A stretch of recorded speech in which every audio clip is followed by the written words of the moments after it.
का बहुत बहुत स्वागत है आपके अपने channel learning attitude for your पर। और फिर से एक नई पारी की शुरुआत। एग्ज़ाम्स ख़त्म हो गए हैं, चाहे वह सेकेंडरी का हो या हायर सेकेंडरी का हो।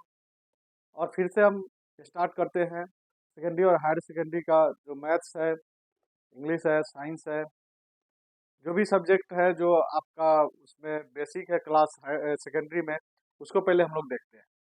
ठीक है, तो वहाँ पर ओवरऑल अभी से अगर तैयारी किया जाए, स्टार्टिंग से तैयारी किया जाए, तो समय का बचत होगा। क्योंकि हम लोग क्या करते हैं, एट द पीक पॉइंट जा करके हम लोग तैयारी शुरुआत करते हैं। At the time of exam हम लोग तैयारी शुरू करते हैं। तो जब एग्जाम के टाइम हम लोग तैयारी शुरू करेंगे तो विश्वास करिए उस समय लोड ज़्यादा होगा। क्योंकि जो काम हमें 12 महीने में करना है, we have to do in 12 month. तो हम लोग को वह काम 12 महीने में करने वाला काम अगर 3 महीने में किया जाए तो निश्चित तौर पर उसका लोड बढ़ जाएगा। तो विश्वास करिए, अपने आप को तैयार कर लीजिए। और तैयार करने के साथ साथ जो लाइव क्लास होगा वो भी, जो वीडियोस चलेंगे वो भी, इन सभी चीज़ों को आपको अपने channel learning attitude for your पर शुरुआत करानी है। अब मैं बताऊं कि इस पर क्लास 8 का भी ब्लॉग बनेगा, 9th का भी, 10th का भी, 11th का भी, 12th का भी, सबका अलग अलग होगा मैथ्स का। और आप वहां पर जाकर विजिट करके अपने हिसाब से जो सवाल आपका कठिन होगा वो आप देख सकते हैं।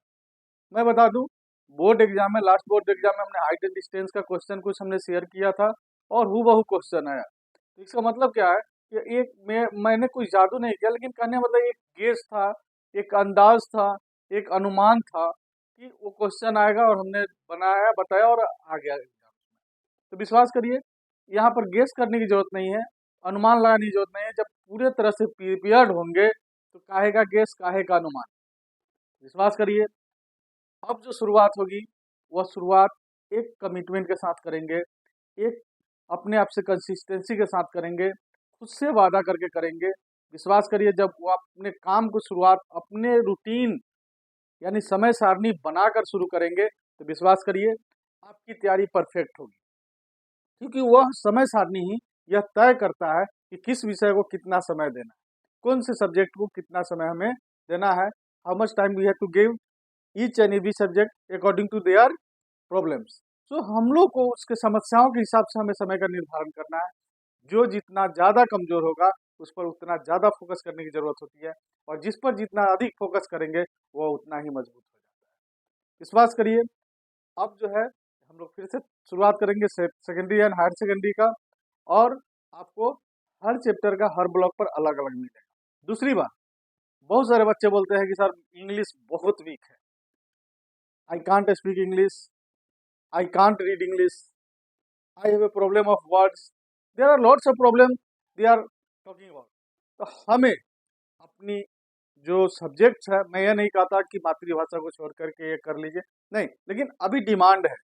क्योंकि अच्छे अच्छे राइटर्स का बुक जो है वो all just in in English language, ज़्यादातर बुक अंग्रेजी भाषा में आ रहा है। तो हमें अंग्रेजी सीखनी है पढ़ने के लिए, और अपने कल्चर को भी याद रखना है, अपने संस्कृति को भी याद रखना है, तो अपने भाषा को भी मान सम्मान देना है। तो पढ़ने के व्यू से, स्टडी के व्यू से ज़्यादा से ज़्यादा लैंग्वेज के बारे में जाना जा सकता है। इंग्लिश सीखा जा सकता है, फ्रेंच सीखा जा सकता है ना। तो बहुत सारे लैंग्वेजेस हैं, अपने भारत में ही सैकड़ों लैंग्वेजेस हैं, तो हम लोग वहाँ से सीख सकते हैं। लेकिन इंग्लिश पर जोर देने के लिए इसलिए बोले हैं कि जो भी अच्छे राइटर्स हैं उनके बुक्स इंग्लिश में ही लिखे गए हैं। तो हम लोग इंग्लिश को थोड़ा सा तरजीह देंगे, थोड़ा सा उसको समय देंगे। विश्वास करिए आपका अंग्रेजी भी बिल्कुल ठीक हो जाएगा। ऐसा नहीं है, पहले का लोग, यहाँ का लोग क्या है, अंग्रेजी के पीछे ज़्यादा भागते थे।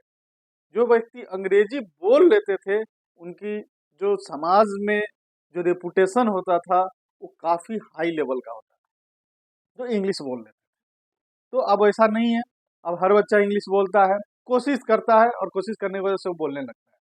तो ये क्या परिवेश का असर होता है, ऐसा कुछ खास नहीं है कि हमको ग्रामेटिकल ध्यान रखना है। अरे बोलने में जब हिंदी बोलते हैं तो कोई ग्रामेटिकल का ध्यान नहीं रखते हैं, फिर इंग्लिश बोलने में ग्रामेटिकल का ध्यान क्या है। तो उसको भी सीखेंगे। हाँ, लेकिन लिखने के लिए ग्रामेटिकल जरूरी है, क्योंकि लिखा हुआ चीज को हम इरेज नहीं कर सकते हैं। वहां पर ग्रामेटिकल करेक्शन होना चाहिए, वर्ड करेक्शन होना चाहिए। तो विश्वास करिए, ये जो है सफर काफी खास होने वाली है। अब की बार तैयारी करने के लिए आप तैयार हो जाइए, और मैं तैयारी कराने के लिए तैयार हूँ।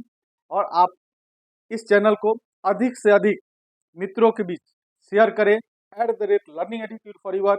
और फिर से मिलते हैं अपने नए क्लास के साथ, अपने नए कंटेंट्स के साथ, आप लोगों के साथ, इन्हीं बातों के साथ।